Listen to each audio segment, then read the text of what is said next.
Good afternoon. Thanks for joining us. I'm Cece Gaines, filling in for Alexis Rogers.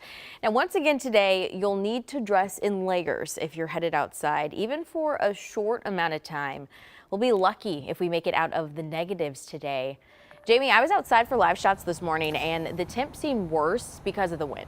Oh, absolutely. That is the definition of wind chill. That's the definition of winter, at least for this little stretch of winter we have going on right now. We'll take a look at the temperatures outside, and yeah, we are hovering right around the 0 mark in the Twin Cities. Menominee is set at about 1 above, but just about everywhere else, single digits, even a few double digits below 0 to the northwest. And this has just kind of been the trend for the past couple of days.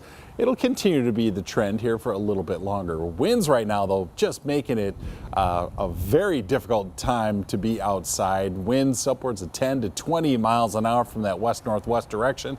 So feeling like 14 below here in the Twin Cities, but minus 20s, minus 30s covering much of the area.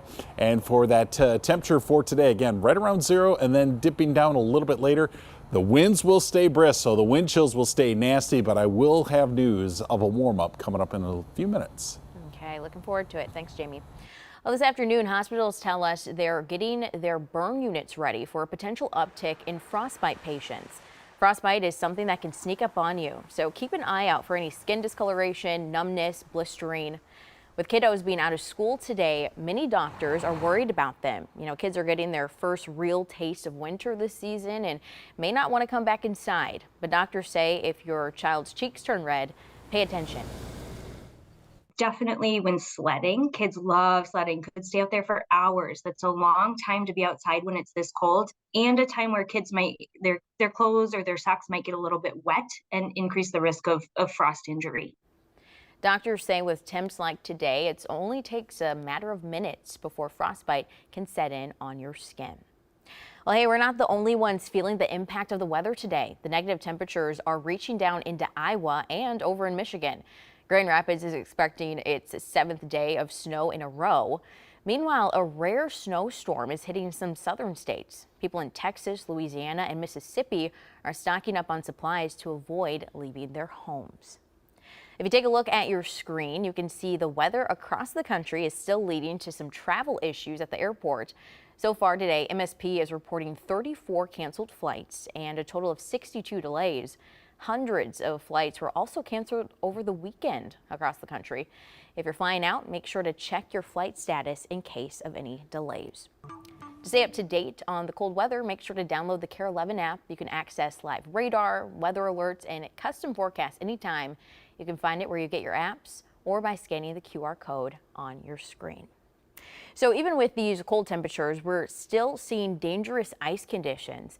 On Friday, an Isle man died after his truck fell through the ice on Lake Mille Lacs. The sheriff's office says they were called after someone spotted a truck in the water and a man lying nearby. That caller was able to get the man to shore, but sadly, he later died at the hospital. Authorities say the ice was about 6 inches thick and should be double that before it's safe for a truck. And we're still seeing rescues up north on Upper Red Lake. On Thursday night, 2 fishermen were rescued after falling through the ice. The men were on a UTV when the ice broke and were pulled to shore by bystanders. One of the men was sent to the hospital with a broken hand and hypothermia. It happened just a few days after officials lifted vehicle restrictions on the lake. Yeah, definitely check before you head out there. Switching now to the world of politics. In Des Moines, Iowa tonight, we'll see the first results in the GOP primary race. In just hours, Republican voters will caucus to pick the state's nominee. The Today Show's Hallie Jackson shows us how the freezing temps could impact the vote. I confess I did park myself inside for this because I wanted to show you what a caucus site would look like. This is empty now. It's going to look very different in 12, 13 hours from now.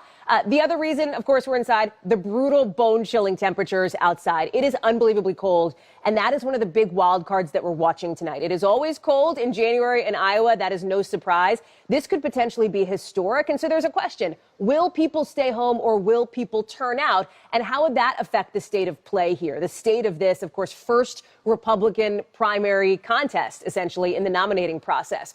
Here's the other big thing we're watching. Donald Trump has maintained a dominant lead here for months. Our new polling from NBC News, the Des Moines Register, and Mediacom shows that he now has a according to these numbers, 28-point lead over the rest of the Republican pack. If he keeps even half that tonight, he would have a historic win for a non-incumbent candidate here. The question is, can he get that? Can he get over that 50% margin, which would be really symbolic of his grip on the Republican Party? That's one of the big things we're watching tonight. If there is, much suspense here, it is probably the race for second place, and that is the third big thing we're watching.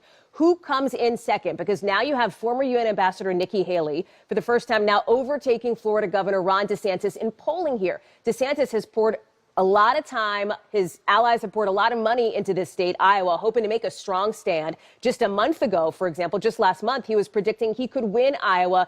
Now there's a possibility he comes in third place here. So can he pull out a second place win and try to head into not just New Hampshire, but really South Carolina with some wind at his back for him? That's his strategy. He's been framing this race. He's been framing his campaign as, he is a candidate who can coalesce the Republican Party around him as the alternative to Donald Trump. But Nikki Haley, for her part, is framing her campaign as she is the person who could win, potentially, she says, a general election against President Biden. It's that electability argument that she is trying to make here in a general election, as she has now, according to this poll, surged into second place. There is a warning sign in the poll. Only about 9% of her supporters say that they are extremely enthusiastic about backing her. But she, of course, is hoping for a second here so she can carry that into a state where she's put a lot of, eggs in the basket, so to speak, and that is New Hampshire. So those are the three big things that we're looking at tonight.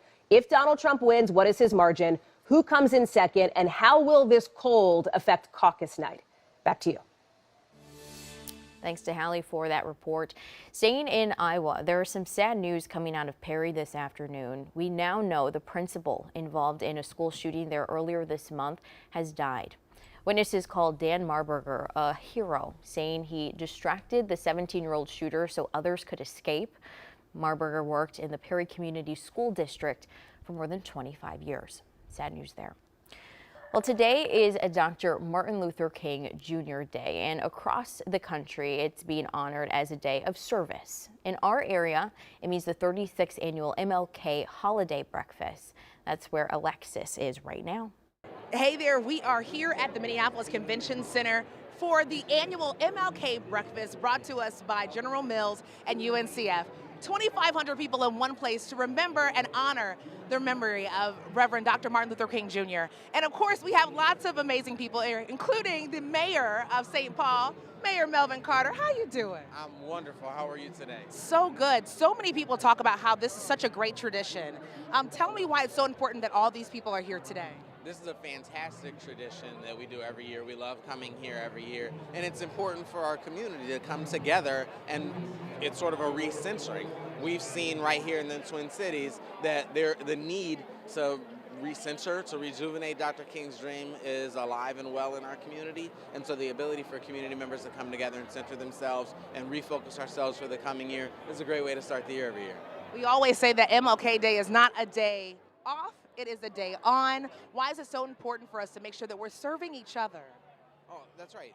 Dr. King's life was about service. His whole mission was about caring for people. It wouldn't be a fitting tribute of his to say we're going to take today off of taking care of one another, or we're going to step away from those missions today. This is about recentering ourselves to the work, not away from the work. Thank you for taking time. I know you're a busy Without a guy. doubt. Yes. Without a doubt. And of course, we will see you all very soon.